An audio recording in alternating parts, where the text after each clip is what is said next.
YS జగన్పై విశాఖ ఎయిర్పోర్టులో జరిగిన దాడి ఘటనలో ఎన్ఐఏ విచారణ వేగవంతమైంది. ఈ కేసులో ఇప్పటికే ఏపీ హైకోర్టు కేసు విచారణను నేషనల్ ఇన్వెస్టిగేషన్ ఏజెన్సీకి అప్పగిస్తూ ఉత్తర్వులు జారీ చేసింది. కేంద్రం ఆదేశాలతో ఎఫ్ఐఆర్ నమోదు చేసిన ఎన్ఐఏ జగన్పై దాడి కేసులో వివరాల సేకరణకు విశాఖకు చేరుకుంది. కేసు వివరాలు దర్యాప్తు నివేదిక ఇవ్వాలని విశాఖ పోలీసులను ఎన్ఐఏ బృందం కోరింది.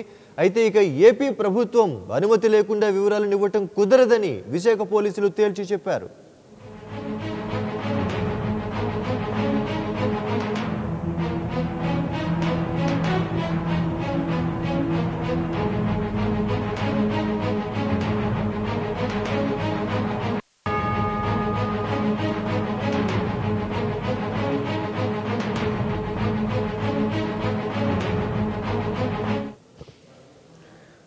వైఎస్ జగన్పై విశాఖ ఎయిర్పోర్టులో జరిగిన దాడి ఘటనలో ఎన్ఐఏ విచారణ వేగవంతమైంది.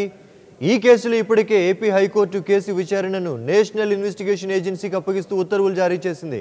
కేంద్రం ఆదేశాలతో ఎఫ్ఐఆర్ నమోదు చేసిన ఎన్ఐఏ జగన్పై దాడి కేసుల వివరాలు సేకరణకు విశాఖకు చేరుకుంది.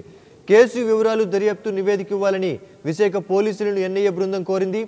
ఏపీ ప్రభుత్వం అనుమతి లేకుండా వివరాలు ఇవ్వటం కుదరదని విశాఖ పోలీసులు తేల్చి చెప్పారు. ఇదే అంశానికి సంబంధించి మా విశాఖపట్నం ప్రతినిధి ఆశలత మరిన్ని వివరాలు ఫోన్లో అందిస్తారు. ఆశలత చెప్పండి.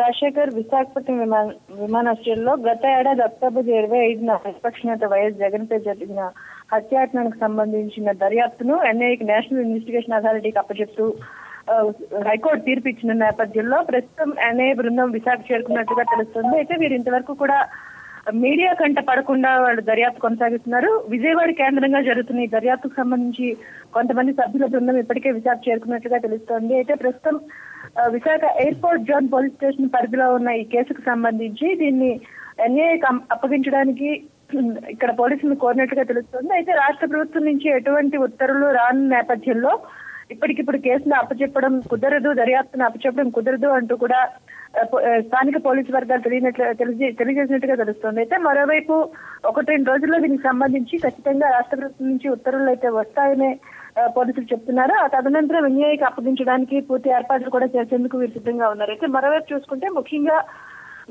ఘటన జరిగిన తర్వాత వైఎస్ జగన్మోహన్ రెడ్డి చెప్పినట్లుగా రాష్ట్ర ప్రభుత్వ పోలీసులు యంత్రాంగంపై తనకు నమ్మకం లేదు అని ఆయన చెప్పింది మరొకసారి కనిపిస్తోంది అంటే ఇక్కడ వైసీపీ నేతలు కూడా చెప్తున్నారు. ముఖ్యంగా ఎన్ఐఏకి అప్పగించినట్టుగా జనవరి 1 కల్లా వాళ్ళకి అప్పగించినట్టుగా హైకోర్టు తీర్పు ఇచ్చిన నేపథ్యంలో 2వ తారీఖున ఇక్కడ సిపి హుటాహుటిన ఒక ప్రెస్ మీట్ పెట్టడం, అదేవిధంగా దీంట్లో కుట్ర కోణం ఏది లేదు, కేవలం జగన్ అభిమాని చేశారంటూ వ్యాఖ్యానించిన నేపథ్యంలో ఎన్ఐఏకి ఇచ్చిన తర్వాత నేషనల్ ఇన్వెస్టిగేషన్ అథారిటీకి కేసు అప్పచెప్పిన తర్వాత ఖచ్చితంగా న్యాయం జరుగుతుంది. గతంలో గోకుల్చాట్ తదితర ఘటనలు కూడా నేషనల్ ఇన్వెస్టిగేషన్ అథారిటీ ఖచ్చితంగా ఎవరైతే నేరస్తులు ఉన్నారో వాళ్ళకి శిక్ష పడేలా చేసింది. తాజాగా దీనిలో కూడా ఖచ్చితంగా మాకు న్యాయం జరుగుతుందంటూ వైసీపీ శ్రేణులు అయితే ఆశాభావం వ్యక్తం చేస్తున్నాయి.